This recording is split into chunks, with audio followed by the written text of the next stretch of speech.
സ്വപ്നസുന്ദരി. സർപ്പത്തിന് തിരി തെളിയിക്കുകയാണല്ലേ?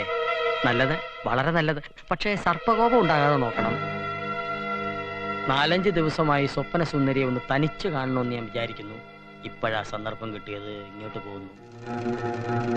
പുണ്യമായ സ്വപ്നസുന്ദരിയാണെന്ന് ഞാൻ എങ്ങനെ അറിഞ്ഞെന്നായിരിക്കും? ഞാനിപ്പോ ജയഭാരത് തിയേറ്റേഴ്സിലെ പാട്ടുകാരനാണ്. രാജസേന മാഷല്ല ഇപ്പോൾ ഇത് നടത്തുന്നത്. ഡാൻസർ ഉദയലാലാണ് സ്വപ്നസുന്ദരിയുടെ പഴയ നായകൻ. ബാലെ ട്രൂപ്പിൽ വെച്ച് ഉദയനുമായി അടുപ്പത്തിലായിരുന്നെന്ന് കേട്ടു. അനാവശ്യം പറയരുത്.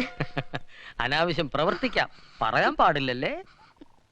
ഉദയന്റെ കൂടെ കണ്ണോത്ത് രാമനാഥന്റെ ബംഗ്ലാവിൽ പോയതും അനാവശ്യമാണെന്ന് സ്വപ്നസുന്ദരിക്ക് പറയാൻ പറ്റുമോ? അന്ന് രാത്രി മുഴുവൻ അയാളുടെ മണിയറയിൽ കഴിഞ്ഞിട്ട് പിറ്റേ ദിവസം പുലർച്ചെ തിരിച്ച് വീട്ടിലെത്തിയതും അനാവശ്യമാണെന്ന് പറഞ്ഞ് ചാരിത്രവതിയാകാൻ നോക്കണ്ട. എല്ലാം കഴിഞ്ഞ് അയാൾ വാസുദേവനെ കൊണ്ട് കല്യാണവും കഴിപ്പിച്ച് വിവാഹ സമ്മാനമായി ഒരു കൊച്ചിനെയും തന്നു. ശരിയല്ലേ? വിഷമിക്കണ്ട, ഞാൻ പുറത്ത് ആരോടും പറയാൻ പോകുന്നില്ല. പക്ഷെ തിരിച്ച് എന്നോടൊരു കരുണ ഉണ്ടാവണം. ഏറെ നാളായി ഞാൻ മനസ്സിൽ